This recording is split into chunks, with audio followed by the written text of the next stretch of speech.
আসসালামু আলাইকুম রাহমাতুল্লাহ। আমার হাতে কিছু প্রোডাক্ট আছে এবং এখন অনলাইনে যেটা চলতেছে সেটা হচ্ছে গুপ্ত। তো এই গুপ্ত শব্দ নিয়ে অনেকেই অনেক কিছু লেখালেখি করছেন বা আ কে গুপ্ত আর কে গুপ্ত না এই সম্পর্কে অনেকে আলোচনা করছেন। তো গুপ্ত নিয়ে আমারও অনেক আলোচনা আছে। যেহেতু আমি চাষাবাদের সাথে জড়িত। গুপ্ত কিছু পোকা আছে। এই গুপ্ত পোকা নিয়ে আজকের আলোচনা। চলুন শুরু করা যাক। তো আ যেটা গুপ্ত পোকা এটা মূলত দিনে গুপ্ত হয়ে থাকে, রাতে হচ্ছে বের হয়। মানে দৃশ্যমান এটা রাতে। আর ক্ষতিকর পোকা রাতেই বের হয়। আচ্ছা, এই ধরনের ক্ষতিকর পোকা দমনের জন্য যেটাকে আমরা লেদা পোকা বলি বইয়ের ভাষায়। তবে এটা যেটা গ্রাম্য ভাষা আছে এটার নাম হচ্ছে সেনাসটকা।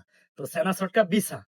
যদি এই ধরনের পোকা থাকে তাহলে সাধারণত অ্যামামেকটিন বেনজোয়েট ব্যবহার করলে চলে যায়। তবে অনেকেই দুপুর রোদে ব্যবহার করেন। এটা করবেন না। অবশ্যই পড়ন্ত বিকালে সন্ধ্যার দিকে ব্যবহার করতে চেষ্টা করবেন। এবং সেনা পোকা ৩ ধরনের হয়।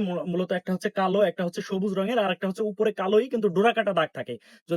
যদি ডোরাকাটা দাগ দেখেন তাহলে অবশ্যই যেটা ক্লোরান্টানিলিপ্রোল এবং থায়ামোথক্সম কম্বিনেশন গ্রুপ আছে এটা ব্যবহার করবেন। আর এটা যদি না পান, ধানে মাজরার জন্য, হলুদ মাজরার জন্য একটা গ্রুপ ব্যবহার হয়। সরি ৩ টা গ্রুপ দিয়ে কম্বিনেশন করে একটা প্রোডাক্ট বানানো থাকে। এটা নাম হচ্ছে পাইরিডাবেন, থার্ডিকার্প এবং হচ্ছে বাইফেনথিন। পাইরিডাবেন, থার্ডিকার্প এবং বাইফেনথিন। এটাকে যদি ব্যবহার করতে পারেন তাহলে এই গুপ্ত পোকা চলে যাবে। ধন্যবাদ।